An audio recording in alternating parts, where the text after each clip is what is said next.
tells about the epic book Mahabharata. We all know about the Gopas, who Krishna mentions time and again, but here is a unique story about the whole Gopas who belong to the Abhira kingdom, famously or popularly known as the Yadavas. Press the bell icon on YouTube and never miss another update.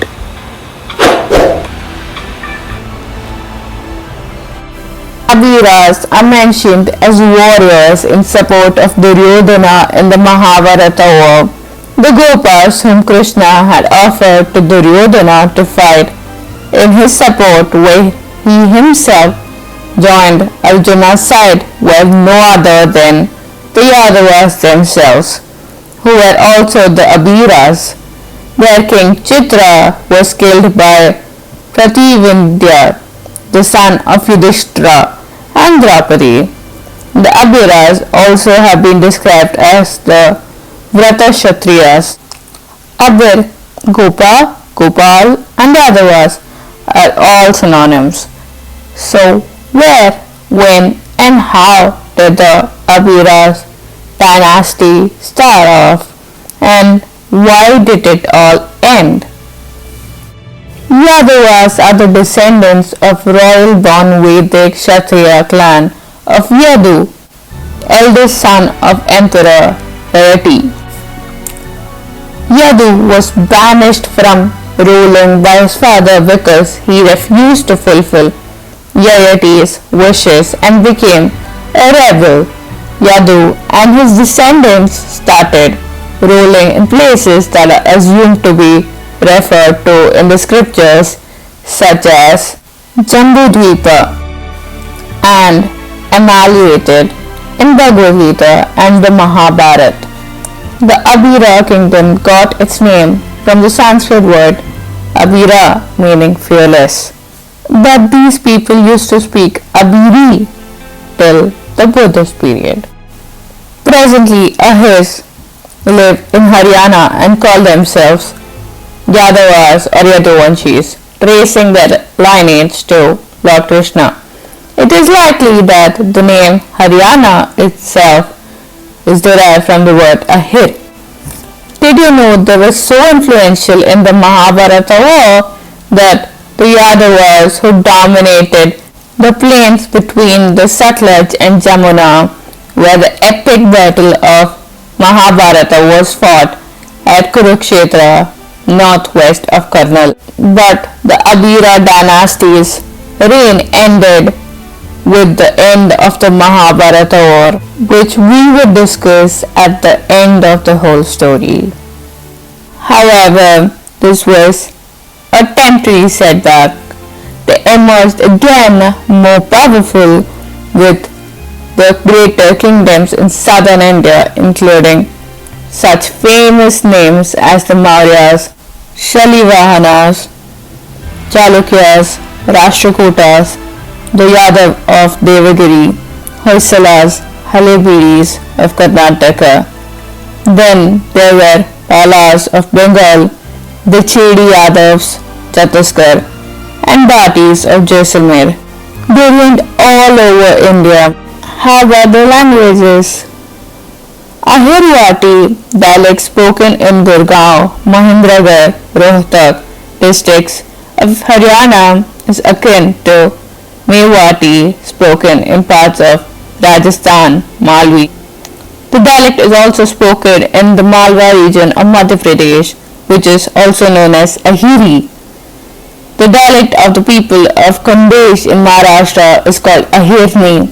The Ahirs of Gujarat also retain a distinctive tongue of their own.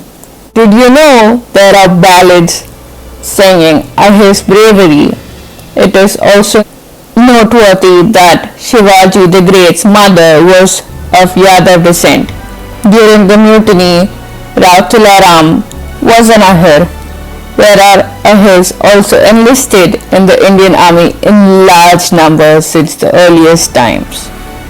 Today, Yadavs constitute 20% of India's population and over 3% of world population in terms of sheer numbers. This translates to 20 crores or 200 millions. Yadavs are the largest race in the history of the whole world. It has been truly said that the Yadavs are not merely a community but a nation in themselves. The birth of Yaduvansha. So, the moon god was born from a tree, and a tree was born from Brahma's mind. So, they get the name Abhi. So, all Yadavs are Somavanshi or Chandravanshi. From the start of Somavanshi or Chandravanshi to Sri Krishna, there were 46 generations of kings who we are going to talk about today. Yadavas have their descendants from the dynasty of the moon, Som or Chandra. Just like we talked about in the starting, Yadavas or Yaduvansh was started by the king Yadu, the son or prince of king Yayati. Just like we said in the starting, Yadu was officially removed from the title of Somavanshi as he did not fulfill his father's wish, which was to exchange his youth with his father. Therefore, he could not have carried on the same dynasty called Somavanshi. Notably, the only remaining dynasty of King Puru was entitled to be known as Somavanshi. Thereby, King Yadu ordered that the future generations of his would be called as Yadu or Yadav, and the dynasty would be known as Yaduvanshi. The generations of Yadu had an unprecedented growth and got divided into two branches. King Sahasrabahu's generations came to be known as Haihaya Yadav, occupying the northern regions, whereas the king Kroshta's generation became to be known as Kroshta Yadav, occupying southern regions.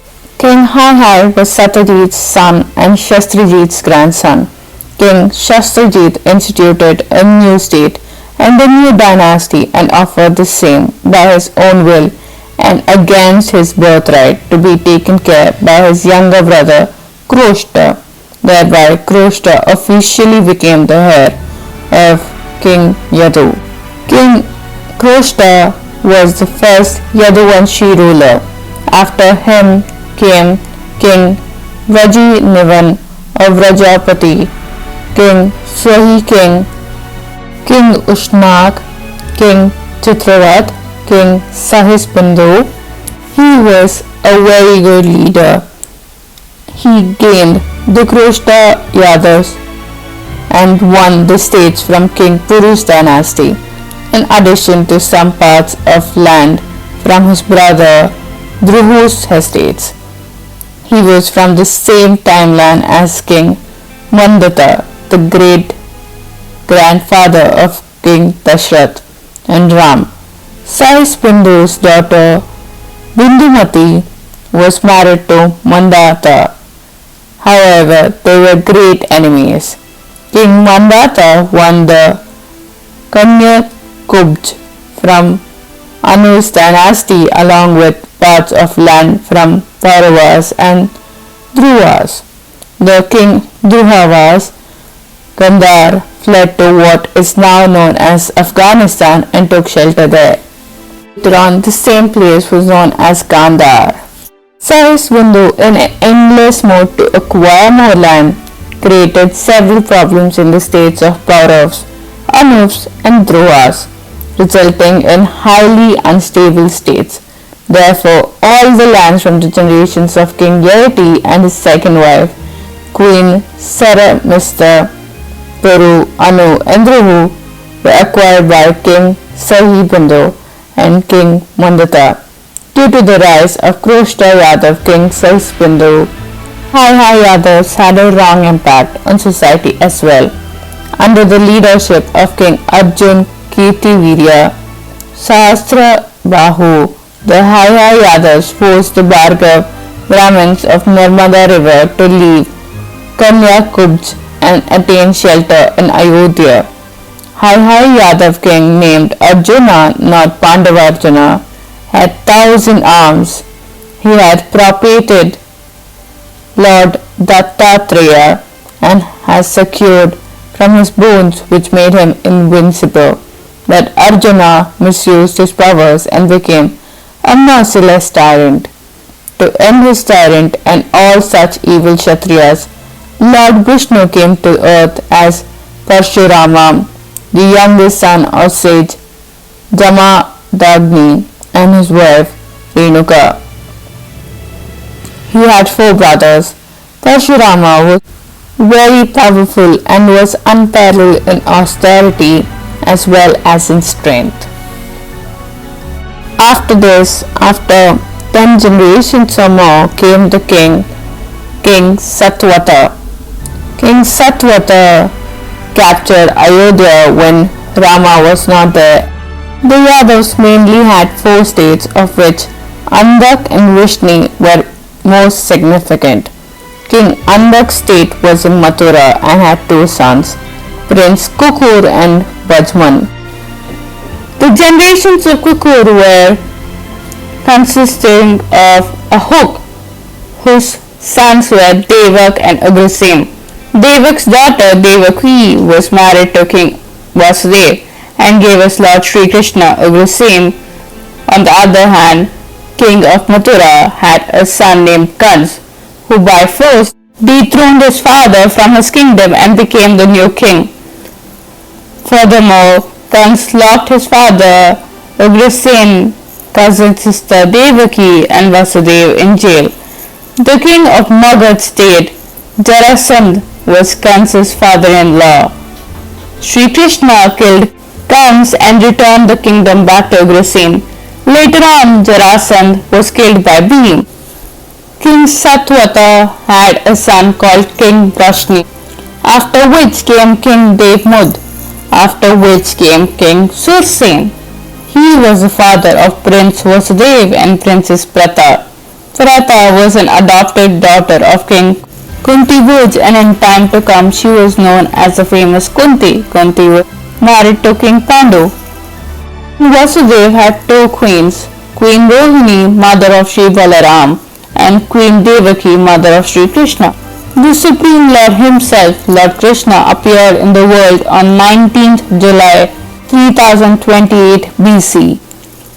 Sri Krishna married Princess Rukmani, the daughter of King Bhimsak of Vidarbha state. He returned to the spiritual world on 18th February 3102 BC. Sri Krishna married 8 queens. Later on, Krishna rescued 16,100 princesses from the captivity of one demon. These entire princesses requested Krishna to marry them. Lord Krishna decided to shift his kingdom from Mathura to Gujarat after 18 years. Saurashtra, Kathiawad and Sindh was the part of the Gujarat he shifted to and made Dwarka as his capital. He reigned in Dwarka for 96 years. The aftermath of the great battle of Mahabharata was so mammoth that for a few centuries to come history stood still with no life.